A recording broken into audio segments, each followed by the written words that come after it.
This is Talk, the Home of Common Sense. 10:38 is the time. Let's go live now back to the protests in Westminster by farmers. So two separate protests. National Farmers Union got 1,800 members meeting with ministers and MPs, actually meeting face-to-face with their local MPs. 100 Labour MPs now in rural constituencies. We're wondering how long they're actually going to still be an MP with this new law, putting inheritance tax 20% on farms worth over £1 million for the first time. Basically seeing a lot of farmers saying they basically won't be able to hand down their farms, won't be able to continue producing our homegrown food. Well, let's talk to Nick Thompson and Sandy Kirkpatrick. They're both farmers themselves. They're at the protest and they're also hosts of the Farming Funny podcast. Good morning to you.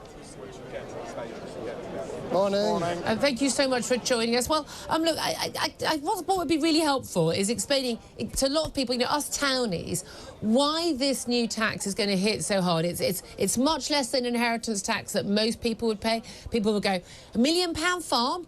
You've got a massive asset. Most people in this country don't have an asset worth £1 million. Why is this such a problem for so many farmers? Why are people on the streets today? I think I think the British government and the British public really need to decide where their food's going to come from. In an increasingly uncertain world with, wars in Russia, wars in the Middle East, you've got China, you've got a US president-elect coming. Do you really want to outsource or offshore a basic need for society? And I think that really is the question. It's about food production, food security in this country, and that, I feel, is the question that the British government and the British public need to answer. And in terms of if these farms are taxed at this rate, and of course, someone needs, sadly, to die for this inheritance tax to kick in, that would mean a farm doesn't get handed on to their son, their daughter, other family members because they wouldn't be able to afford it. What would happen to that land then? Well, the problem is, everyone talks about all this millions and millions of pounds in farming.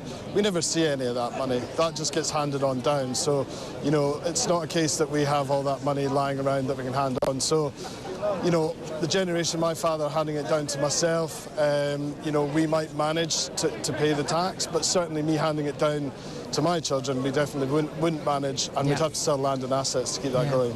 And we know Jeremy Clarkson. What's going to happen is that... Carry on.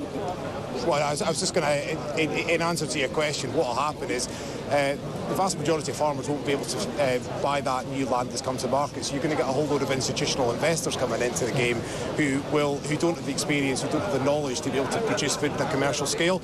And so you're going to lose not only the land, you're going to lose the skills, the knowledge and the expertise that we are able to produce food in this country. And I think that is a serious concern that the government needs to address. Absolutely. And we saw that played out in Jeremy Clarkson's series, The Farm, didn't we? Which was a great way of teaching townies like myself how farming actually works and what incredible back-breaking work it is 365 days a year, because the cows need milking every day, the fields need tending. It's such a hard job, and the turnover might be big on some farms, but the profit margin is absolutely tiny. It's part of the problem that we just don't pay enough for our food anymore, and we want the supermarkets to keep food prices down, and food prices, although they've gone up a lot lately, actually over 50 years or so, they've massively fallen as a percentage of what we have in our pockets. But we expect supermarkets to keep prices down. They squeeze you guys, the farmers, the suppliers. Maybe we need to understand that we need to pay more for good quality homegrown produce. I think that's going to inevitably happen. I think that the margin in food for farmers is not what people think it is, and our costs are constantly going up with, as Sandy talked about, all the different things going on in the world. So for us, the margins aren't what people think. We do have, a fantastic asset there, but we don't see any of that money. So, I think what will end up happening is the price, it can't go any other way. No, indeed. I think a lot of people look at farmers and think, oh, well... I was going to say, I think a lot of people look at farmers and think that they have this huge asset. But as Nick said, that money's never realised. The margins in farming are so small, and people think, oh, well, you have £1 million worth of asset and think that, well, you've got £1 million to spend. But that's just not the case. No. Farming is an incredibly difficult job. Food is too cheap in this country, and something needs to change. Do you think the government is going to listen? We've heard, Rachel Reeves, the Chancellor, who brought in this tax in the budget in October, saying, look, we need to tax farmers like everyone else to pay for hospitals, to pay for the NHS, to pay for schools, and people need to pay their fair share. Do you expect that she is going to change her mind? If history tells us anything, governments tend to have a fairly poor reputation of turning around on stuff like this. But we're here today and we're turning out in support to put pressure on the government to at least reconsider their proposals for APR and BPR in the budget a few weeks ago. There's no doubt at all you've got a lot of public support. Are you quite surprised by how much the public is backing the farmers' protests? Well, not really, because, you'd hope that the public know that without us, that the food doesn't come from this country. So you'd hope the public are behind us. I think most people know a farmer. Most people know how hard and how long hours they work. Most people want to have good British food. So, no, I'm not surprised. And I hope more and more people understand why we're here today. Absolutely. Yeah. And I think as well it goes beyond just food production. It goes beyond just food production as well. You've got to look at the, farmers maintain the British countryside. They tackle the environmental goals that we have in this country as well. And I think the British public want to support us. They want to support British food.